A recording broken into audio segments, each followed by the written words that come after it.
Hello. कैसे हो आप लोग? कल का जो हमने आपको मैटर दिया था वो शायद पढ़ लिया होगा आपने। फुर्सत निकाल करके आप उसका अध्ययन करें ताकि हम एक इतिहास बनाने में सफल हो जाएं। आपकी तल्लीनता और हमारा जो कुछ भी मुझसे योगदान बनेगा वो तो मैं देता ही रहूँगा, लेकिन आज बहुत अच्छा लगा जब मैंने आपके कमेंट्स को पढ़ा तो निश्चय ही वो मुझे प्रेरणा देने के लिए पर्याप्त था। आज के दिन हम द हिंदू के एडिटोरियल कॉलम को आपके बीच में प्रस्तुत कर रहे हैं। टॉपिक थोड़ा बड़ा है और यह है न केवल आपके पेपर 2 के लिए महत्वपूर्ण है, अपितु आपकी एक व्यापक समझ के लिए भी महत्वपूर्ण है। साक्षात्कार परीक्षाएं हों या इंटरनेशनल रिलेशन की भी जो लोग तैयारी कर रहे हैं, ठीक है, इस समय पढ़ रहे होंगे, उनके लिए भी ये महत्वपूर्ण टॉपिक है। तो आइए हम लोग बातचीत करते हैं। टाइम थोड़ा लगेगा, ठीक है, क्योंकि बड़ा टॉपिक है, बड़े लक्ष्य हैं, बड़े सपने हैं, तो उसमें कुछ तो कुर्बानी करनी ही होगी। इसलिए आप देखिए इसमें पहला टॉपिक क्या है। तो अगर हम पहले टॉपिक को देखें तो पहला टॉपिक हमारे सामने आ रहा है the paradox of India's global rise it's regional decline. ये जो हेडिंग है ये काफी हैरान और परेशान करने वाली है, क्योंकि एक तरफ तो ये कह रहा है, ये हेडिंग के अंदर ये मैसेज है कि एक तरफ इंडिया ग्लोबली तो काफी शक्तिशाली रूप में दिख रहा है, लेकिन कह रहा है कि रीजनल में मतलब क्षेत्रीय स्तर पर ये डिक्लाइन कर रहा है। मतलब ग्लोबल स्तर पर ये एक स्ट्रांग कंट्री के रूप में दिख रहा है, लेकिन रीजनल स्तर पर ये बहुत कमजोर है। ये लिख कौन रहे हैं? तो आप देख रहे हैं ये जैकब साहब हैं, जवाहरलाल नेहरू यूनिवर्सिटी के इंटरनेशनल डिपार्टमेंट के हैं। तो ऐसी स्थिति में आइए हम समझते हैं कि यह विरोधी बातें कैसे कर रहे वो, ठीक है। तो इसमें आप देखें, इन्होंने कहा है कि one of the deeply perplexing paradoxes मतलब हैरान करने वाला विरोधाभास कहां देखने को मिल रहा है। तो कह रहे हैं कि इंडियन फॉरेन पॉलिसी है उसमें एक हैरान और परेशान करने वाला एक विरोधी कैरेक्टर मौजूद दिखता है। वो क्या है? तो कह रहे हैं कि इंडिया इज ग्लोबली राइजिंग, मतलब इंडिया जो है ग्लोबली ये जो है इसका काफी विकास हो रहा है, लेकिन कह रहे हैं कि रीजनली यह डिक्लाइन कर रहा है। तो अब सवाल इस बात का है कि ऐसा क्यों है। मैं आपको दो कहानी सुनाना चाहता हूं, छोटी छोटी कहानियां सुनाना चाहता हूं, उससे शायद आपको ये पूरे जो कॉलम लिखा गया है वो बड़े आसानी से समझ में आ जाएगा। क्लियर? तो कुछ चीजें आप याद रखिएगा कि रीजनल का मतलब क्या है। भारत के पड़ोसी राज्यों से भारत का जो संबंध है आज बेहतर नहीं है। पाकिस्तान हमारा पड़ोसी है, दक्षिण एशिया का जो देश है, तो दक्षिण एशिया के जितने भी देश हैं उनसे हमारे संबंध अच्छे नहीं। दक्षिण पूर्व एशिया में भी अच्छे संबंध नहीं चल रहे हैं। ठीक है, श्रीलंका के साथ भी हमारे संबंध ठीक नहीं है। उसके ऊपर आप देखेंगे मालदीव के साथ भी हमारे संबंध अच्छे नहीं हैं। पाकिस्तान से भी हमारे संबंध, वो तो नेचुरल दुश्मन है, उससे भी अच्छा नहीं है। अफगानिस्तान से भी अच्छे नहीं है। क्लियर? और म्यांमार के साथ भी हमारे संबंध अच्छे नहीं हैं। तो अब जब आपके माइंड में इतनी बातें आ गई तो आपको मैं एक कहानी सुनाता हूं। देखिए, एक क्लास है, कक्षा है, जिसमें एक लड़का बहुत होनहार है। अपनी क्लास के अंदर वह सबको पीछे कर देता है, लेकिन जब पड़ोसी दूसरे स्कूल के से कंपटीशन होता है तो वह उसमें पिछड़ जाता है।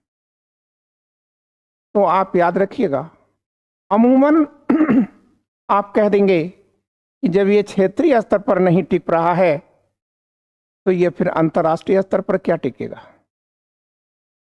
तो भारत की जो फॉरेन पॉलिसी है वो कहीं ना कहीं से यहां पर फेल होती हुई नजर आ रही है आपको। ठीक है, कि जब आप पड़ोस में आप नहीं टिक पा रहे हो तो आप अंतर्राष्ट्रीय स्तर पर कैसे टिकोगे। क्लियर? तो अब यहां पर एक प्रश्न आता है। ठीक है, ये देखो एग्जैक्टली ये ऐसा हो क्यों रहा है। ठीक है, तो आप याद रखिएगा, माना कि 200 वर्षों में लिखा है कि 200 वर्षों में भारत बहुत विकसित स्थिति में आ चुका है। उसके पास क्या हो चुका है? तो आप कहोगे कि उसके पास एक रोबस्ट इकोनॉमी है, मिलिट्री कैपेबिलिटी है, लार्जली यंग डेमोग्राफी है, सब कुछ है। लेकिन फिर भी वो पिछड़ रहा है, रीजनल क्षेत्रों में वो पिछड़ रहा है। उसके पिछड़ने का कारण क्या है? ठीक है, क्योंकि कल भारत के दरवाजे पर चाइना जैसा ताकतवर या उभरता हुआ सुपर पावर नहीं था। लेकिन आज चाइना भारत के लिए एक बड़ी चुनौती है। भारत के लिए नहीं, दुनिया के लिए एक बड़ी चुनौती है। ठीक है, और भारत का वैल्यू इसलिए गिर रहा है क्योंकि चाइना एक सुपर पावर में बदल रहा है।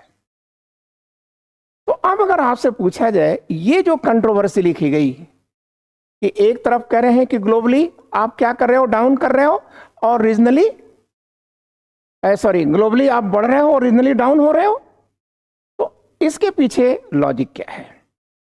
तो आप याद रखिएगा, इसके पीछे की जो स्थिति है वो है इंटरनेशनल कंडीशन या इंटरनेशनल सिचुएशन।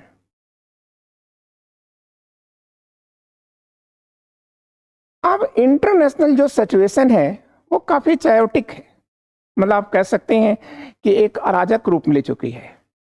कैसे अराजक रूप ले रही है? तो देखिए, जो इंटरनेशनल सिचुएशन है उसके आधार पर अगर आप देखें तो ये जो पूरी दुनिया है ना, उसे आप दो भागों में बांट सकते हैं। क्लियर? एक है डेवलप्ड कंट्री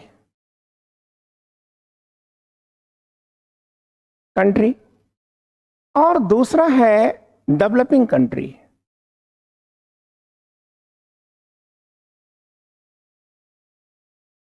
ठीक,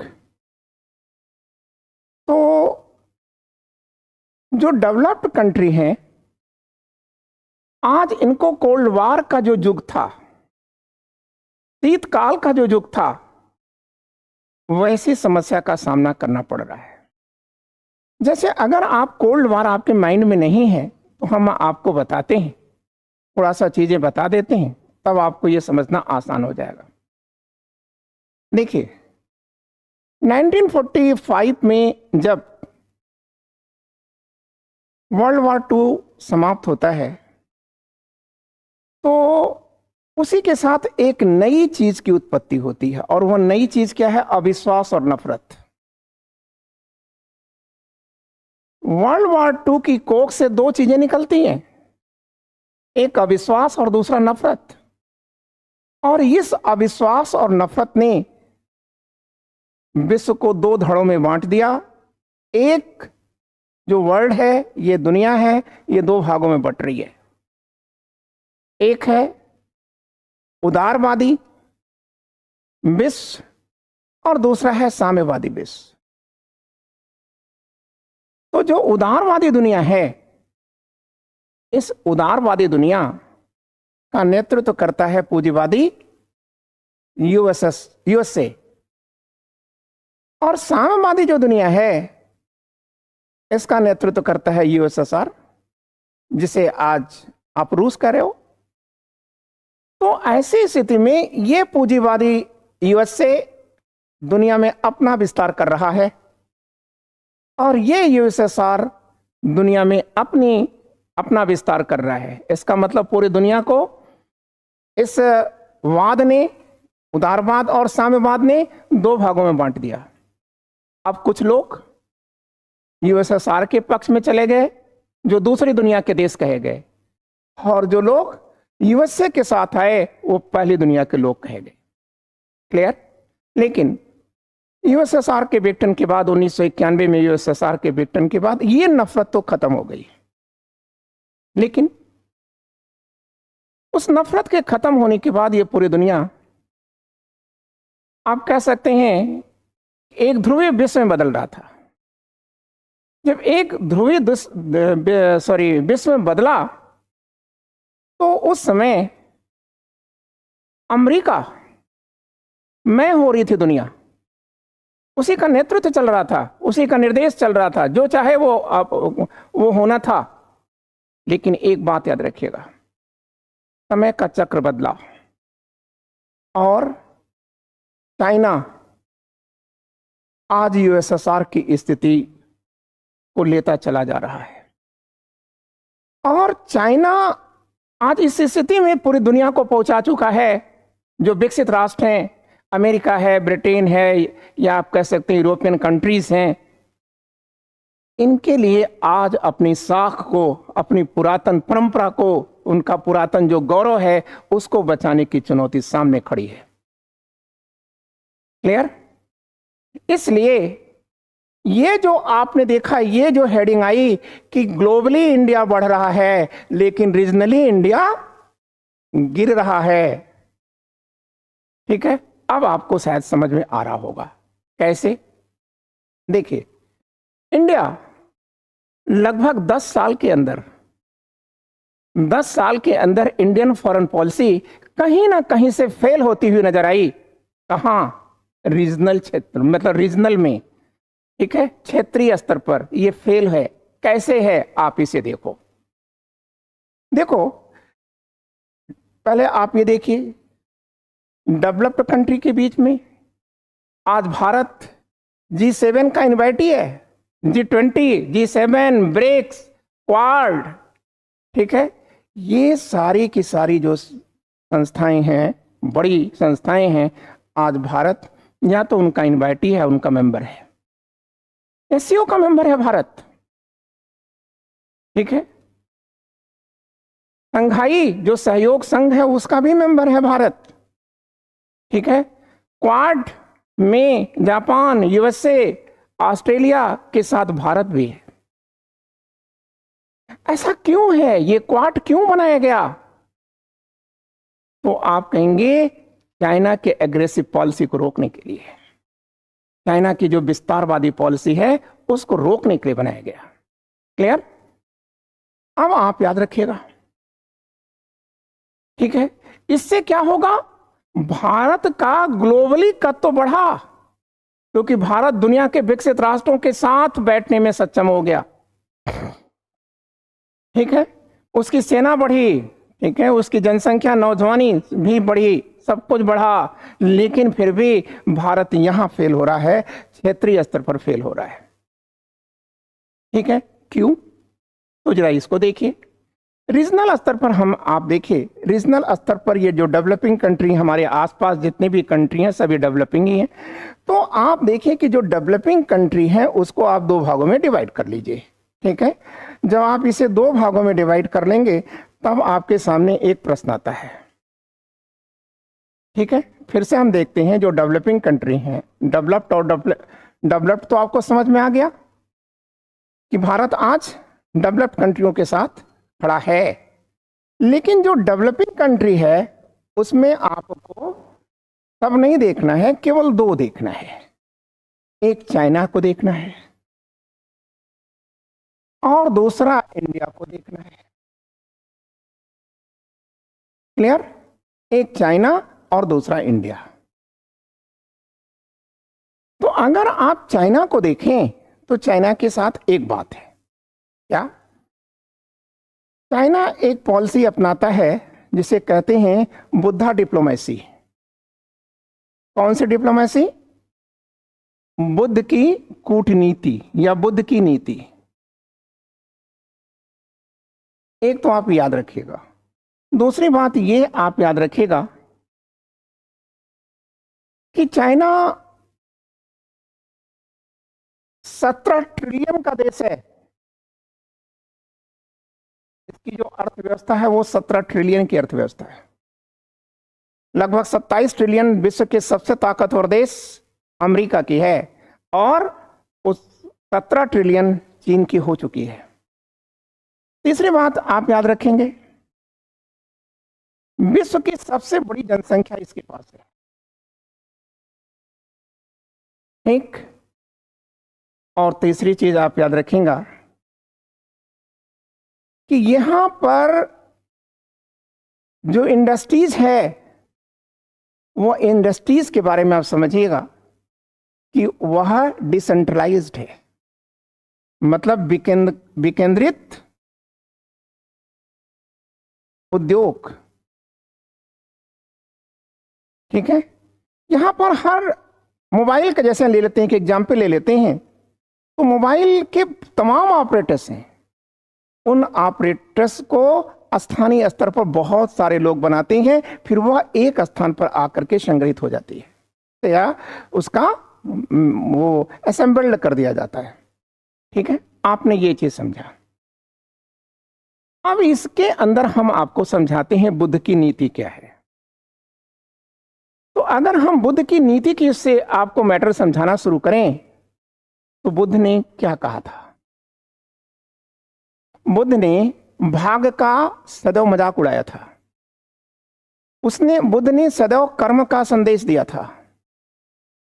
ठीक, और एक बात आप याद रखिएगा, चाइना प्लान कम बनाता है। चाइना बने हुए प्लान को इमीडिएट इंप्लीमेंट करता है। उसकी एक खास बात है कि चाइना, ठीक है, प्लान बनाया और उसको इंप्लीमेंट तुरंत करना शुरू कर देता है। लेकिन हमारे देश में क्या होता है? तो आप कहेंगे यहां बातें की जाती हैं, प्लान बहुत बनाए जाते हैं लेकिन उसका इंप्लीमेंटेशन न्यूनतम होता है। ठीक, एक तो आपने ये देखा बुद्धा पॉलिसीज। बुद्धा पॉलिसी में आपको एक और चीज भी याद रखना है। ठीक है, कि बुद्ध जो है धर्म को बहुत ज्यादा महत्व नहीं देते हैं, मतलब महत्व देते ही नहीं। ठीक है, तो आप कह दीजिएगा, और यही कारण है कि चीन में धार्मिक जो कवायद होती है इसके लिए कोई स्थान नहीं है। एक तो बात ये हो गई। अब तीसरी बात आपको ये बुद्धन पॉलिसीज में क्या समझना है। देखिए, चाइना करता क्या है? तिब्बत में एनेक्सेशन कर लिया उसने, तिब्बत का अधिग्रहण किया बौद्ध धर्म के नाम पर। ठीक, म्यांमार में वह बौद्ध धर्म के आधार पर बढ़ रहा है।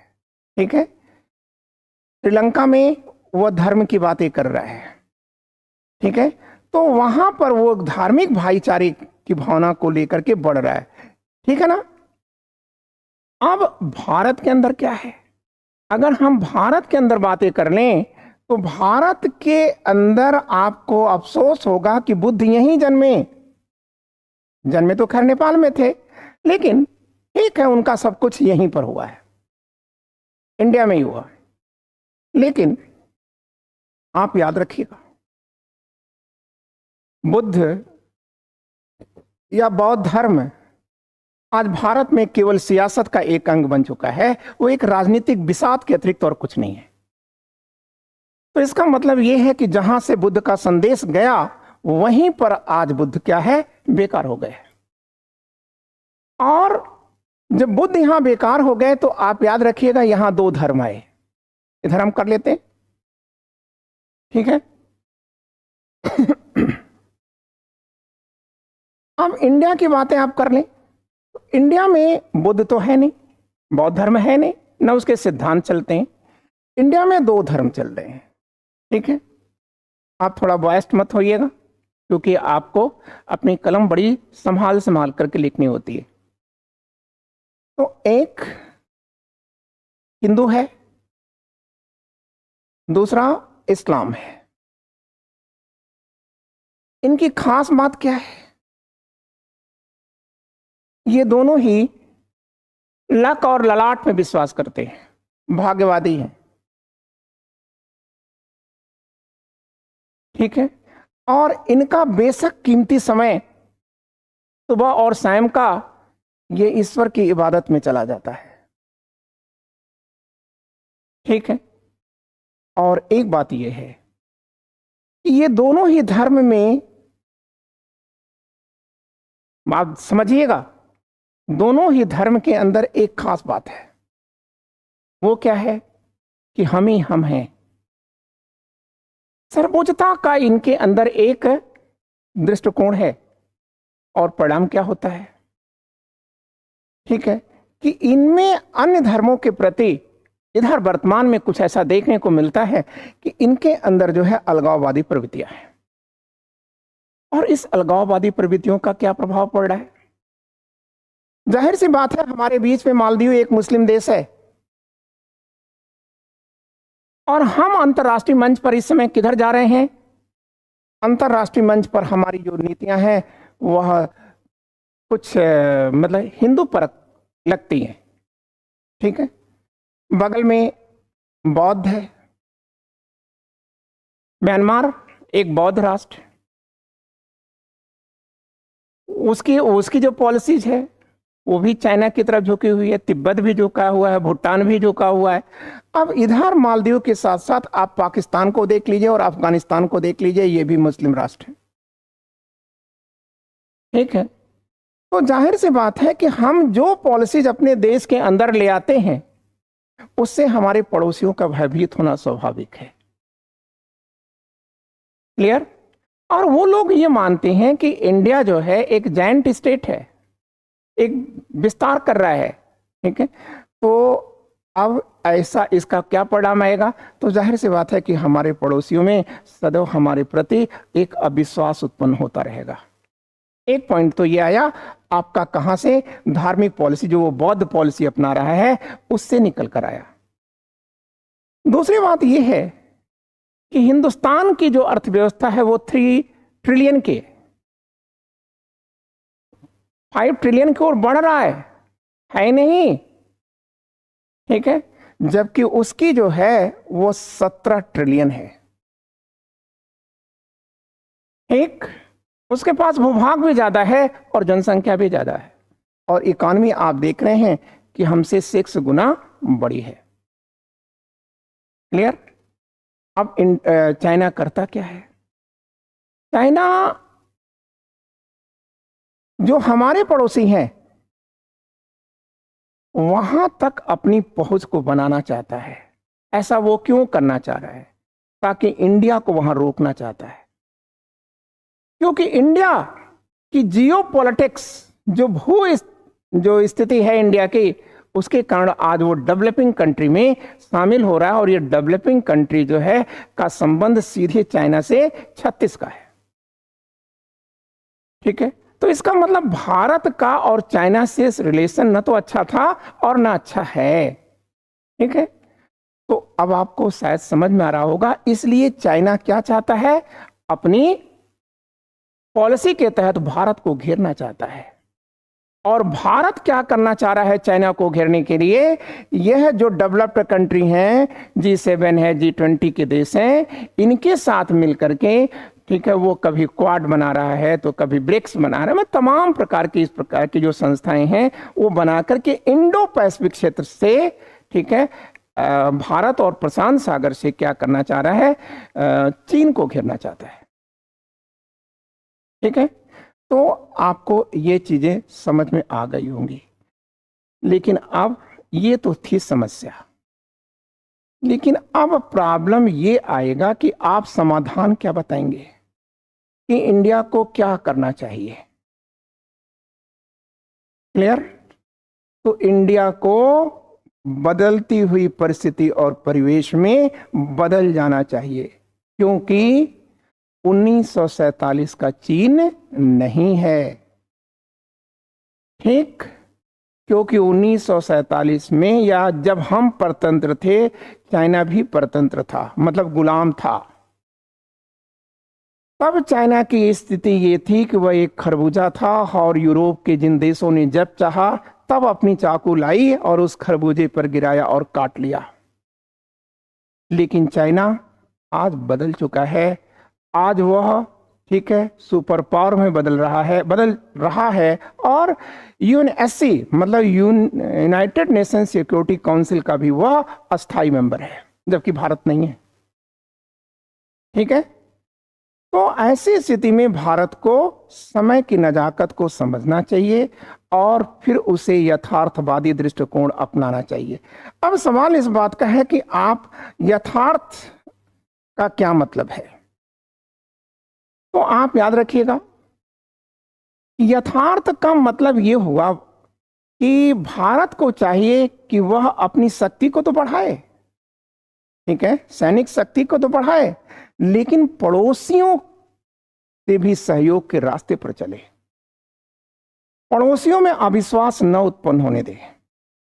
क्योंकि हमारा पड़ोसी, सबसे निकटस्थ पड़ोसी, हमारे धर्म का पड़ोसी, अगर मान लीजिए कि भारत को आप हिंदू कहते हैं, मतलब हिंदू मेजॉरिटी का, वैसे भारत का कोई धर्म नहीं, ठीक है, धर्मनिरपेक्ष देश है, लेकिन हमारा जो नेपाल पड़ोसी है, जिससे हमारे परंपरागत रिश्ते हैं, ठीक है, उस नेपाल के साथ जरा देखिए क्या बातें हैं। आज वो नेपाल चीन की तरफ बढ़ चुका है। तो यदि नेपाल चीन का हो जाए या चीन से बेहतर संबंध बन जाए, तो हमारे देश के दो प्रांत, बड़े प्रांत, एक उत्तर प्रदेश, दूसरा बिहार, यह असुरक्षित हो जाएगा। क्योंकि वहां से हथियार आते रहेंगे, एक करेंसी आती रहेगी, ड्रग्स आते रहेंगे, और भारत की अर्थव्यवस्था और भारत का नैतिक चरित्र, ये सब कुछ कमजोर होता रहेगा। जैसा एग्जाम्पल के रूप में आपने देखा ही है मणिपुर घटना, क्योंकि मणिपुर में रातों रात इतनी घातक हथियार, चाइनीज हथियार कहां से आ गए? ठीक है, तो आप याद रखिएगा, हमारी सीमाओं की असफलता के कारण आ गए। ठीक, तो इसका मतलब यथार्थ को भारत को सोचना होगा। तो यथार्थ में हमने आपसे क्या बताया कि भारत को अपनी शक्ति को मजबूत करना पड़ेगा और साथ में अपने पड़ोसियों से मतलब जो संबंध है उसको भी बनाना पड़ेगा। इसके साथ मुझे आपसे एक बात और कहना है कि हमें और क्या करना चाहिए। तो आप कहेंगे कि जैसे चाइना बुद्ध की पॉलिसी पर या बुद्ध की डिप्लोमेसी अपनाता है, वैसे इंडिया को भी, ठीक है, बुद्ध की पॉलिसी को अपनाना चाहिए। ठीक है, क्योंकि तभी वह श्रीलंका, ठीक है, म्यांमार और भूटान जैसे देशों के विश्वास को प्राप्त कर पाएगा। इसके साथ हमें अन्य धर्म जितने भी हैं उनके लिए एक महोत्सव या उत्सव का आयोजन करना होगा। ठीक है, इसका मतलब हमें सामाजिक, आर्थिक और सांस्कृतिक, कितने लेवल पर? सामाजिक, आर्थिक और सांस्कृतिक स्तर पर एक उत्सव, एक विश्वास का विकास करना होगा और सहयोगी की प्रवृत्ति को लाना होगा। अन्यथा याद रखिएगा कि मैं पुनः आपको बताना चाहूँगा कि जब आप पड़ोस में असफल रहे, पड़ोस के साथ आपके संबंध अच्छे नहीं रहे, तो भारत की जो एकता है, अखंडता है, शांति है और सुरक्षा है, ये सभी खतरे में आ जाएगा और भारत कभी भी अंतर्राष्ट्रीय परिदृश्य में एक शक्ति के रूप में उभर नहीं पाएगा। ठीक है, तो मैं सोचता हूं कि ये थोड़ा क्लास लंबा जरूर हो गया, लेकिन यह बताना जरूरी था। ठीक है, क्योंकि यह आपके लिए कई दृष्टिकोण से महत्वपूर्ण है। अब हम जो दूसरा टॉपिक आपके बीच में लेने जा रहे हैं, आप उस पर ध्यान दीजिएगा, क्योंकि वो भी आपके लिए अत्यधिक महत्वपूर्ण है। या अभी कोई जरूरत नहीं है, आप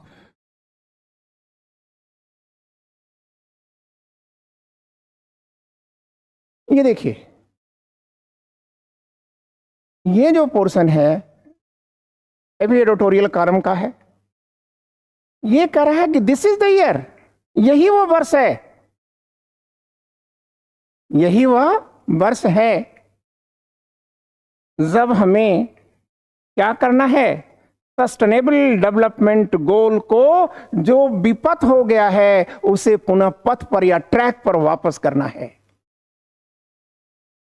ठीक, क्या बोल रहा है कि इस वर्ष में हमें क्या करना है कि जो सस्टेनेबल डेवलपमेंट गोल है उसे पुनः पटरी पर लाना होगा। इसका मतलब इसमें वो ड्रिल हो चुका है। क्लियर? अब यहां प्रश्न आता है कि सस्टेनेबल डेवलपमेंट क्या है, तो मैं आपको ये समझा देता हूं। इसके बाद इस पूरे टॉपिक पर हमने आपके लिए एमसीक्यू बना रखे हैं। जो पहला टॉपिक गया, ये वाला टॉपिक, ये आपका मेंस का टॉपिक है। ठीक है, उस पर हम क्वेश्चन देंगे और उस पर हम आपको, ठीक है, पीडीएफ भी देंगे और ठीक है लिखवाएंगे भी। लेकिन अब सवाल यहां पर है, यहां से आपके कुछ ऑब्जेक्टिव क्वेश्चंस आते हैं, वो हम सब बना करके आपको रखे हुए हैं। अभी थोड़ा सा हम इसे बेसिक दे देते हैं। तो आप ये समझ गए ना कि जो सस्टेनेबल डेवलपमेंट गोल है वो कह रहा है इस कॉलम के अंदर कि वो विपथ हो गया है, वो डिरेल हो गया है। आज हमको उसे पुनः, ठीक है, पथ पर लाना है। ठीक है, तो अब सवाल इस बात का है कि ये है क्या सस्टेनेबल डेवलपमेंट। ठीक है, तो आप याद रखिएगा तीन बातें। सस्टेनेबल डेवलपमेंट कहते किसे हैं? सस्टेनेबल डेवलपमेंट का मतलब होता है कि समाज, संस्कृति और पर्यावरण, ठीक है, आर्थिक संसाधन, मतलब फिर से देखिए, एक तो सामाजिक स्थिति, एक आर्थिक स्थिति और तीसरा पर्यावरणीय स्थिति। ये तीन चीजों को ही आप जोड़ लीजिए। ठीक है, अब तीन चीजों को आप यूज करिए, खूब यूज करिए, लेकिन याद रखिए कि आप इस तरह से प्रयोग करें ताकि आप अपने आने वाली पीढ़ियों को भी उनके प्रयोग के लिए छोड़ जाएं।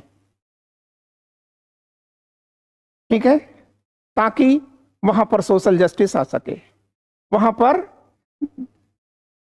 न्यायिक व्यवस्था आ सके, वहां पर इकोनॉमिकल जस्टिस आ सके और वो लोग, ठीक है, इस स्थिति में ना आए कि उनके लिए उनका जो अभिशाप बन जाए और उसके लिए वो हमें दोषी बताएं।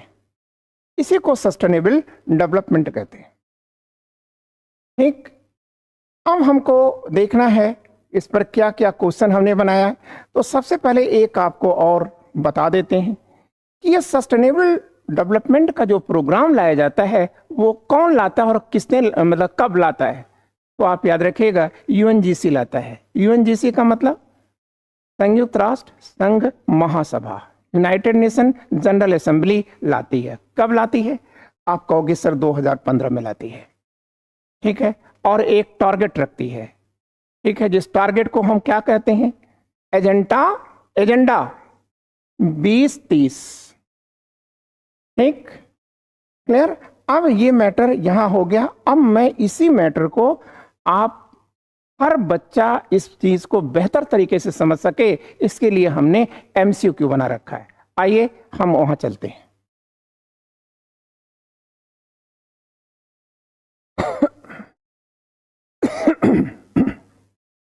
देखिए, इसमें कुछ चीजें प्रस्तावना की बातें की गई हैं कि है प्रस्तावना में क्या आप कहोगे, क्या लिखना होगा। अगर मान लो आता है लिखने के लिए, इम्तहान में आता है, तो आप क्या लिखोगे? तो आप कहोगे कि पहले तो शीर्षक बताओ कि इसका शीर्षक क्या है। तो आप कहोगे कि संयुक्त राष्ट्र अस्थायी विकास लक्ष्य सम्मेलन। ठीक है, इधर देखो आप, दिस इज ईयर, ये जो वर्ष है, इसमें हमको भटकी हुई जो सस्टेनेबल डेवलपमेंट गोल है उसको पुनः रास्ते पर ले आना है। ठीक है, तो इसके लिए एक सम्मेलन हुआ था। कहाँ पर? संयुक्त राष्ट्र अस्थायी विकास लक्ष्य सम्मेलन। ये 2023 में हो रहा है। ठीक है, क्लियर। और कहाँ हो रहा है? न्यूयॉर्क में हो रहा है। इसको आप ध्यान देते जाइए। फर्स्ट चीज आप याद रखिएगा कि 2023 हमने लिखा है। यहां पर एसडीजी का एक सम्मेलन हो रहा है। कहाँ? न्यूयॉर्क में हो रहा है। इस तारीख को हो रहा है, 18-19 सितंबर को हो रहा है। ठीक है, क्यों हो रहा है? तो 2015 में जो आपने सस्टेनेबल डेवलपमेंट गोल का लक्ष्य बनाया था, उसी का मूल्यांकन करने के लिए हो रहा है। ठीक है, फिर कह रहा है इसका छोटा परिचय क्या है, मतलब कह रहा है कि ब्रीफ इंट्रोडक्शन क्या है इसका। तो कह रहा है कि एजेंडा 2030 और उसके 17 लक्ष्यों का मूल्यांकन करना है। ये जो बैठक 18-19 सितंबर 2023 को हो रही है, 2023 को हो रही है, न्यूयॉर्क में हो रही है, इस सम्मेलन को बुलाने का उद्देश्य क्या था? 2015 में जो हमने, ठीक है, सस्टेनेबल डेवलपमेंट की नीति या लक्ष्य बनाया था, उसी का मूल्यांकन करने के लिए हो रहा है। ठीक है, क्लियर। आप ये चीज समझ गए होंगे। ठीक है, तो अब हम इससे थोड़ा और आगे चल रहे हैं। तो देखिए, अभी आपने देखा था कि सस्टेनेबल डेवलपमेंट में क्या बताया गया था? 17 लक्ष्य बताए गए थे, 17। तो उन 17 लक्ष्य को आपको याद नहीं रखना है, लेकिन फिर भी आपको जानना है कि 2030 तक, मतलब 2030 तक, एजेंडा 30 उसका नाम ही है कि एजेंडा 30 का मतलब है कि 2030 तक हम दुनिया में ये 17 चीजें प्राप्त कर लिए होंगे। ठीक है, तो ये 17 चीजों में क्या क्या है, तो एक दो का नाम ले लें। वैसे आप कोशिश करिएगा कि आपको यह याद हो जाए। तो देखो, फर्स्ट चीज है, पहला एजेंडा क्या है? No poverty. हम इस पूरी दुनिया से गरीबी को मिटा देंगे। ठीक है, पूरी दुनिया से हम भूख को मिटा देंगे। पूरी दुनिया में हम गुड हेल्थ रखेंगे। पूरी दुनिया में हम क्वालिटी एजुकेशन देंगे। फिर पूरी दुनिया के लिए इन्होंने जेंडर इक्वलिटी की बात किया है। ठीक है, फिर छठी बात इन्होंने कहा कि हम क्लीन वाटर की बात करेंगे। ठीक है, और सातवीं बातों में इन्होंने कहा है कि हम, ठीक है, क्लीन एनर्जी की बात करेंगे। मतलब आप कह सकते हैं कि solar energy, wind energy, thermal energy, ठीक है, कि ये बात करना चाह रहा है। Clear. Basically nuclear energy, not thermal, nuclear energy की बात करना चाह रहे हैं। ठीक है, ऐसे ऐसे ये 17 पॉइंट दिए गए। ठीक, अब हमारे सामने जो अगला थर्ड पॉइंट आ रहा है, इसमें पृष्ठभूमि है। पृष्ठभूमि में देखो, आपको एक चीज याद रखना है कि एजेंडा 2030 का संक्षिप्त विवरण क्या है। तो आप बता दोगे कि सर ये लिखा है। 17 सस्टेनेबल गोल को पाना। 17 क्या है, अभी मैंने दिखाया था, गिनाया था आपको कुछ। इसके बाद 169 स्पेसिफिक टारगेट को पूरा करना है। फिर कह रहा है कि प्रत्येक, कैसे पूरा करोगे, तो कह रहा है कि प्रत्येक देश की प्रतिबद्धता और अनुपालन के द्वारा। ठीक है, तो देखो ये अनुपालन कैसे करेगा वो, तो आप कहोगे कि सर न तो ये कोई लीगल है, इसके पीछे कोई कानूनी शक्ति नहीं है, इसलिए ये सर बाध्यकारी नहीं है। ये दुनिया के जो देश हैं, ठीक है, वह इसको लागू करने के लिए प्रतिबद्ध है। ठीक है, क्लियर। अब कह रहा है क्यों प्रतिबद्ध है, क्यों कमिट कर रहे हैं, तो कह रहा है क्योंकि पर्यावरण और जैव विविधता सहित सामाजिक, आर्थिक और पर्यावरणीय, ठीक है, संवेदनशीलता को बनाए रखना है। मैंने आपसे क्या कहा कि सस्टेनेबल डेवलपमेंट किसे कहते हैं, तो आपको पढ़ने की जरूरत नहीं है। आप ये कह सकते हैं कि sir social, economical and environmental परिस्थितियों को में संतुलन स्थापित करके, ठीक है, विकास करना, ताकि आने वाली पीढ़ी को भी, ठीक है, पर्यावरणीय प्रदूषण या सामाजिक और आर्थिक विसंगतियों का सामना न करना पड़े। ठीक है, आप ये चीज जान गए। आप फोर्थ क्या है,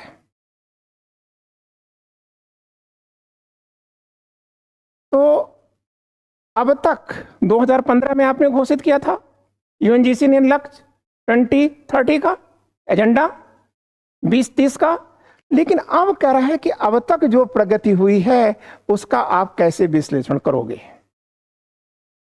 तो याद रखना कि 2015 से 2019 तक की जो प्रगति है, ठीक है, वह बहुत स्लो रही है, स्लो रही, बहुत धीमी रही। क्यों धीमी रही, तो आप ये देखो, लिखा है कोविड-19 का प्रभाव और अन्य वैश्विक संकट। ठीक, अब अन्य वैश्विक संकट रहे, कोविड-19 रहा, आर्थिक भी समस्याएं आई। एक चीज यहां पर देखिए कि मुख्य रूप से उपेक्षित है, मतलब यहां पर प्रगति के अंदर जो एजेंडा 2030 हो रहा है, लागू किया जा रहा है, उसमें मुख्य रूप से उपेक्षित क्या है, आप कहेंगे पर्यावरण और जीव विविधता की बहुत क्षति पहुंचाई गई। क्लियर। तो ये प्रगति है, निगेटिव में आ रहा है। अब हम अगली बातें करते हैं, 5वीं बातें कर रहे हैं कि सबसे बड़ी समस्या क्या है आज। एजेंडा, जो एजेंडा 2030 है, इसमें सबसे बड़ी बाधा क्या है, तो आप कहोगे कि सर एसडीजी, ठीक है, कि अनदेखी करना। दुनिया के जितने भी राष्ट्र हैं ना, वो कोई इसे बहुत मन से इसको लागू नहीं करना चाह रहा है। और इसका क्या परिणाम आएगा, जब आप एसडीजी को अनदेखी कर रहे हो और पूरे समर्पित होकर लागू नहीं कर रहे हो, तो इसका क्या होगा, पर्यावरण को खतरा होगा। ठीक है, तो आज इसी पर्यावरण को बचाए रखना सबसे बड़ी चुनौती है। क्लियर। अब अगली बातें भी हम करते हैं। तो देखिए, इस प्रगति का विश्लेषण हमने कर लिया। प्रगति का क्या विश्लेषण कर रहे हैं, तो ये कह रहे हैं कि 2015 से 2019 तक की प्रगति कोविड-19 का प्रभाव और अन्य वैश्विक संकटों के कारण जो है बहुत धीमा रहा है, और मुख्य रूप से पर्यावरण और जैव विविधता प्रभावित रही है। ठीक है, तो 60 में लिखने के लिए, ठीक है, आप इतनी का प्रयोग करेंगे। ठीक है, छोटे में लिखने के लिए आप इतने में प्रयोग कर लेंगे। अब इसके साथ आपको अगली बातें करनी है। अब ये एमसीक्यू है और आप इसे बहुत तेज गति के साथ सॉल्व कर लें, क्योंकि अभी भी बहुत हमें चलना है, आगे चलना है। When was the United Nations Summit on sustainable development goals held in New York. New York में कब हुई थी? तो अभी हमने आपको बताया था कि से ये लिखा हुआ है सितंबर 18-19 और वर्ष क्या है? 2023 में हुआ है। मेन जो चीज है आप ये जान लें कि ये न्यूयॉर्क में हो रहा है, ठीक है, सस्टेनेबल डेवलपमेंट के लिए, ठीक है। और यही ठीक है, यहाँ पर क्यों बुलाई गई थी? तो आप कहेंगे कि 2015 में जो हमने एजेंडा बनाया था उसी को मूल्यांकित करने के लिए, इवेलुएट करने के लिए, ठीक है। अब हम आगे चलते हैं। 8वां हमारा है कि how many sustainable development goals were identified by agenda 2030। मतलब जो सस्टेनेबल डेवलपमेंट के तहत जो जिन क्षेत्रों का चुनाव किया गया था कि हम उन क्षेत्रों में विकास करेंगे, वह कुल कितने हैं? तो आप कहोगे कि सर वो 17 है। ये 17 कर लीजिएगा, ठीक। अब हम आगे चलते हैं। कह रहा है कि एसडीजी द्वारा निर्धारित विशेष लक्ष्यों को प्राप्त करने के लिए समय सीमा क्या है? अभी बताया उसका नाम ही है एजेंडा 2030, तो ये तो लिखा है 2030। आगे चाहिए।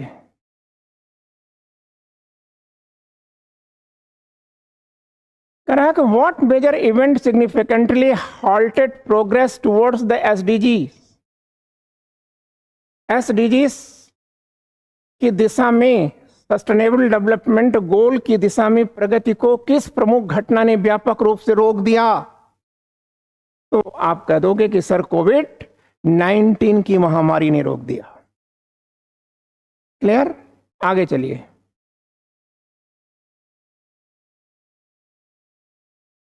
देखिए, कह रहा है कि according to the available reports what has been progress towards achieving SDG. ठीक है, जो रिपोर्ट हमारे बीच में है उसके अंतर्गत एसडीजी की क्या स्थिति है, सस्टेनेबल डेवलपमेंट की क्या स्थिति है, जो रिपोर्ट हमारे पास है वह क्या है? तो आप कहेंगे वो डिरेल हो चुका है, अपने पथ से वो भटक चुका है। ठीक है, तो इसका मतलब इसका आंसर सी हो जाएगा। ये देखिए,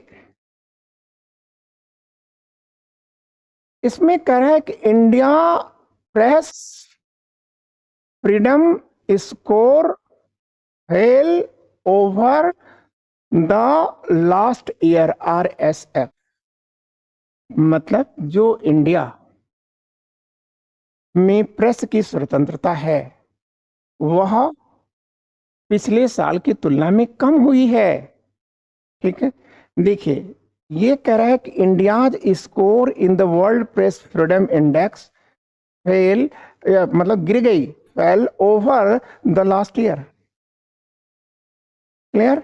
अब ये चीजें, ये क्या है? जैसे देखो आप ये लिखा हुआ है, ठीक है, कि ये है क्या चीज?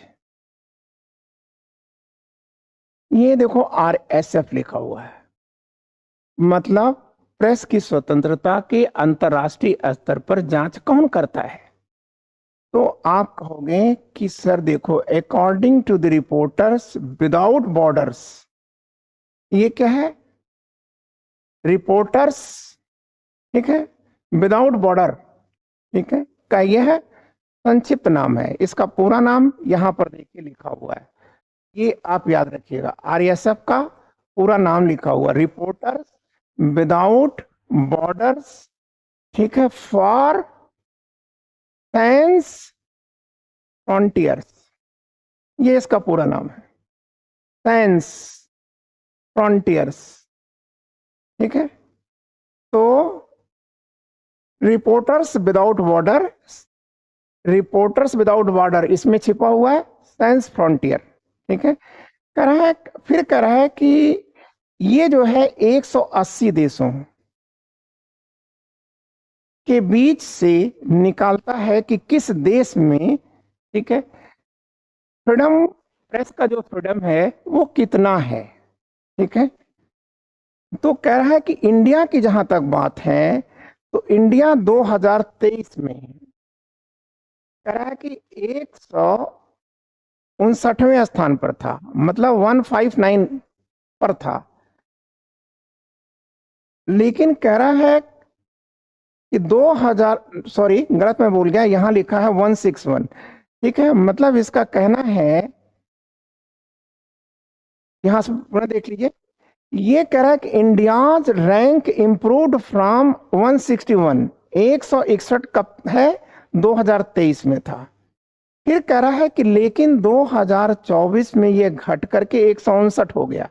ठीक है, लेकिन कह रहा है कि but countries had slept in their ranking. ये कह रहा है ऐसा इसलिए नहीं हुआ कि भारत ने अपने स्थिति को सुधार लिया, ऐसा नहीं है। वो कह रहा है कि कुछ और कंट्रीज हैं जो और ज्यादा गिर गए, वहां पर उनके प्रेस का जो स्तर है वो और ज्यादा गिर गया। ठीक है, लेकिन फिर कह रहा है आगे, आगे कह रहा है कि परंतु जो भारत सरकार है वह इसे स्वीकारती नहीं है। ये जो आरोप लगाया जा रहा है इसको स्वीकारती नहीं है। यहां तक आप जान गए। फिर ये कह रहा है कि ये 180 कंट्री में कहां सबसे ज्यादा फ्रीडम ऑफ स्पीच है, तो आप कहेंगे नंबर 1 पर है नॉर्वे। ये सभी आपके इम्तहान के लिए महत्वपूर्ण है। सेकंड स्थान पर है डेनमार्क, और 180वें स्थान पर कौन है, सबसे ज्यादा किस कहां पर बुरी स्थिति है, तो आप कहोगे कि सर ये लिखा हुआ है इरिट्रिया में सबसे बुरी स्थिति है। कहां पर, इरिट्रिया में सबसे बुरी स्थिति है। लेकिन कह रहा है कि, और उसके बाद मतलब 179 पर क्या है, सीरिया है। ठीक है, फिर यहां देखिए आगे लिख रहा है,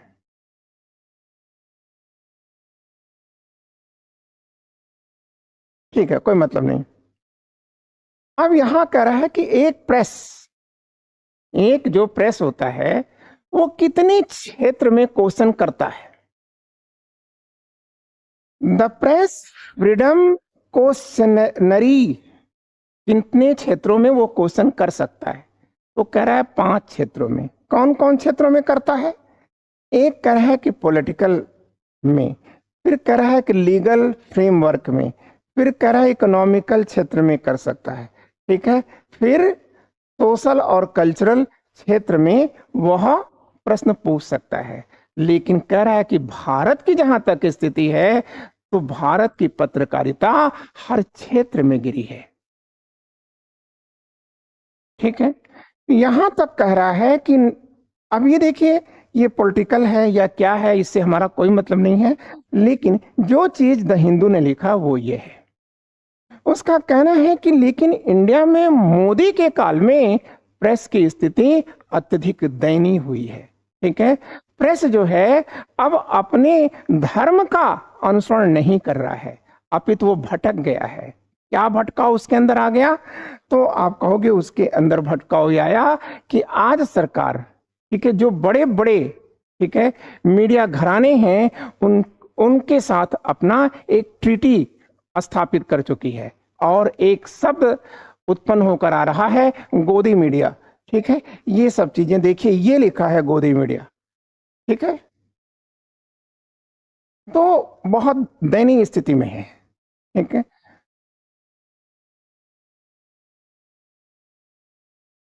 और हो सकता है आपसे पूछना चाहे तो पूछ सकते हैं कि ये जो RSF है, ठीक है, इसकी रिपोर्ट कहाँ से पब्लिश की गई थी, लंदन से पब्लिश की गई थी, और किसने इसे पब्लिश किया था, तो ये देखिए नाम लिखा है रिबाका बेनियट, जो है इसके जो डायरेक्टर हैं, उन्होंने ही इसे पब्लिश किया था।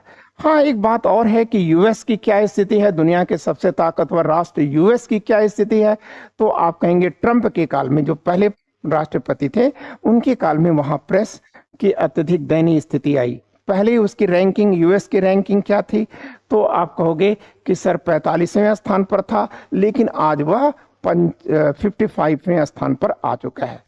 ठीक है, तो बच्चों यहां से क्वेश्चन आपके महत्वपूर्ण आएंगे। ठीक है, और आज इतना ही। मुझे पूरा विश्वास है कि हम आपके लिए बेहतर कार्य कर रहे होंगे। ठीक है, इसके साथ साथ मैं आपको एक चीज और याद दिला दूं, ठीक है, कि इस पेपर के साथ कल हम कुछ आपको ठीक है, अन्य मैटर देंगे।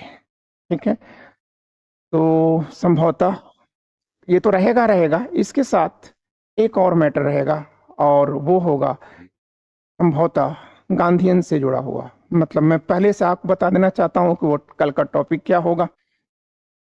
गांधीवाद और साम्यवाद में क्या समता है और क्या विषमता है। ठीक है, thank you, wishing all the luck.